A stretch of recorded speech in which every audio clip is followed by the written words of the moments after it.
First of all, I guess I want to say welcome to everyone who's here and to anyone who might possibly be watching this online at some point.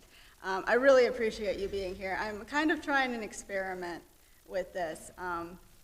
And so, yeah, I really appreciate people being willing to participate in it. And I hope you guys get something out of it, too, as we go forward in this Lenten season, which is the season that we are in the church right now. So a few things about me. Obviously, my name is Shanna Booty. I go by the name Shanna Therese in all my writing. I went to Garrett Evangelical Theological Seminary, same seminary my father went to. I graduated with 2 master's degrees, first in Christian education and then in a master's of theological studies, where I focused on the history of the early church. Ancient history, basically, is my thing. If it's more recent than like 2,000 years, I kind of start to lose interest a little bit. Current events is hard for me, but I try. And we came into the season of Lent, and I missed Lent. Lent is a very important season for me. And I wanted to do something, and I really enjoyed doing the services earlier. Is it last? No, it's earlier this year still. No, last year. It was last year. Yeah, 2020. Services, putting those together with my father. And so I wanted to try and do something like that. And so that's what we're doing here. It's also kind of always been something I've wanted to do, is base some kind of Bible study or Bible-centered study around the books that I write, because I also write books. I write mostly young adult science fiction and fantasy. So it is a sci-fi dystopian young adult book, just to put that out there, for better or worse. I've written these stories since I was very young, and I'm now just getting into the world of publishing it. And all of my books tend to start out with a theological question, really. And I'm talking the big questions like, what does it mean to be human? What does it mean to be human in relationship with God? And also, what does it mean for us today as Christians to live out our faith in the real world? And so that, of course, is that's one of the questions that this book is based on, is that idea of what it means to be Christian and what it means to live out that Christian faith in the world around us. And so the book is really me exploring that question to a large extent in a futuristic, dystopian, sci-fi future. The night I started writing this book, I was up in the Garrett Evangelical Tower. It's an actual tower in the actual school. And I was up there doing homework. I don't remember what paper I was writing. I remember I didn't get very far on it. And instead of finishing my homework that night, I went back to my room and wrote the first chapter of Secret Keepers instead. And I think the reason I just had to start writing it then was I wanted to get out of the theory and start, again, exploring how these things that I was learning in seminary really applied to a real-world scenario, even if it is in a distant dystopian sci-fi future. And this book is centered around a group of people that are a lot like the people I was in seminary with. They are church leaders. They are clergy. And they form the moral center of the story. So this group of clergy that the story is centered around, they're called the Secret Keepers, hence the name of the book, The Secret Keepers. And as I began to develop this idea of who the Secret Keepers were, one of my main inspirations for that was the students I was with and the journeys they were going through to become clergy, but also the idea of monasticism and in history. And monasticism, monks, clerics, nuns, convents, monasteries, that sort of thing. I spent a lot of my undergraduate history degree studying the Middle Ages. I went to Italy for a semester, and so I got a chance to walk in some of these ancient convents and things.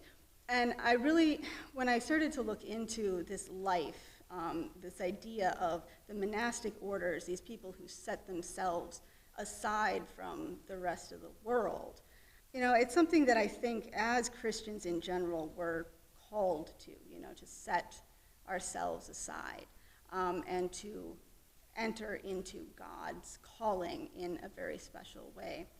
But I am wondering what comes to mind for some of you. This is why it's great to have a live class.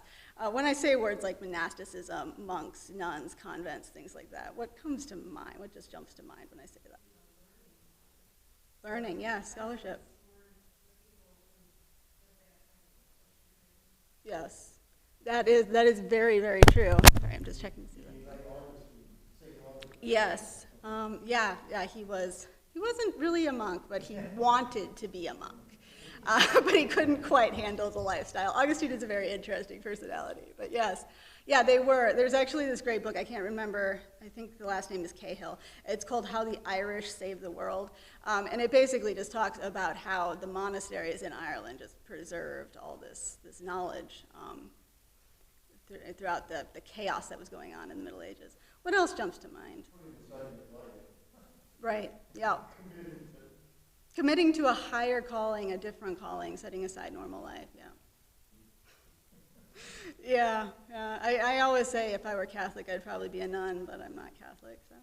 Anyway, so I think that, monasticism really comes out of the Middle Ages, but it has its roots much earlier. And so this is my quick history of the monastic order. I think it really actually starts with Cain. You know the story, Cain and Abel? Yes, you heard me right. That's exactly the reaction I was looking for, Jim, thank you. It starts, I think, with Cain and Abel. See, here's what happens with Cain and Abel. Obviously, Cain, kills his brother, first murder, that's bad, not a good story, right? But what happens after that is God puts this mark on Cain, which is actually a mark of protection, not a curse. And then God exiles Cain from his home. And so God sends him away from his normal life, from everything that is familiar to him.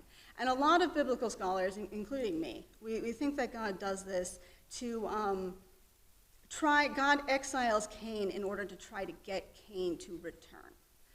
That is, sending Cain away from everything is God's way of trying to get him to repent, to look at his life, to figure himself out, and to come back home. And of course, it doesn't work with Cain. He remains obstinate to the end. But God does this over and over again throughout the Bible, is God takes people out of their ordinary lives and sends them off on some kind of mission, some kind of new life, setting themselves aside to figure things out and to get closer to God. God tries it again with Terah, the man, Terah, it's spelled differently. It sends him out of his home and to a new city, and then God does it again with Terah's much more famous son, Abraham. God does it again with all of Abraham's children, but Jacob is the one God calls Jacob out and gives him a new name, which is Israel, which is where we get the people of Israel. And then Israel has 12 sons, which are the 12 tribes of Israel and Judah, and one of those sons is Levi, who is the father of the Levites. And this is really, really where I see monasticism starting, this idea of a people that is set apart even within the people that are set apart, because Israel is supposed to be the set apart holy nation to begin with. The Levites are even set apart within Israel. And there are two things that set the Levites apart. First, they were the priests. And because they were the priests, they were the closest thing ancient Israel had to clergy. And because they were the priests, they were not given an inheritance in the land of Israel. The temple was their inheritance. God was their inheritance. So all the other tribes of Israel get a certain plot of land. The Levites do not get land. They do not get to own land. They are called to a different sort of life. They are called to be a holy people set apart. And this, it keeps going. The Bible, the Old Testament keeps going. And we get, after the Levites, much, much later, we get to the prophets. And the prophets, again, are a people who are set apart. The prophets show up when there's a problem. The Levites are just pretty much always there. The prophets show up for a specific reason, to address a specific problem. But they are also called out of their normal lives. And if you read, the prophetic books and these stories about the lives these guys lived, they were very abnormal lives, and they do some really strange things in their ministry. Several of them were taken into exile too. They're called to be holy. They're called to fulfill a specific mission for God, and because of that, they are not allowed to pursue a normal life, what we would call a normal life. And so this is, all of this is behind my ideas about the secret keepers. We get into the Christian era, and the heirs of the prophets really are the apostles. And they too, like Jesus literally yanks them out of their daily life in the middle of the workday and takes them on this journey with him. And when we get into the writings of the apostles in Paul's time, we start talking about a priesthood of all believers. And the idea in that time period is that all believers are called to be a people set apart. All Christian believers are called to live a not quite normal life in this world. We go forward in time, and that just no longer is practical. But by then we have the martyrs.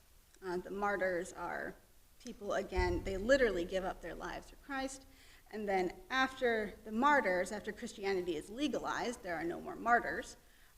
But there are still people who feel this call to something different, something sacred, to follow God in a more specific way. And they end up literally running out into caves. And that is where the monasteries really start, is these people who separate themselves from society in order to devote themselves to God more exclusively. Yep. Martyrs, yeah. So there are some famous ones, but basically, in certain circumstances, she's considered a saint by the Catholic Church. And the saints and the martyrs are quite often the same people.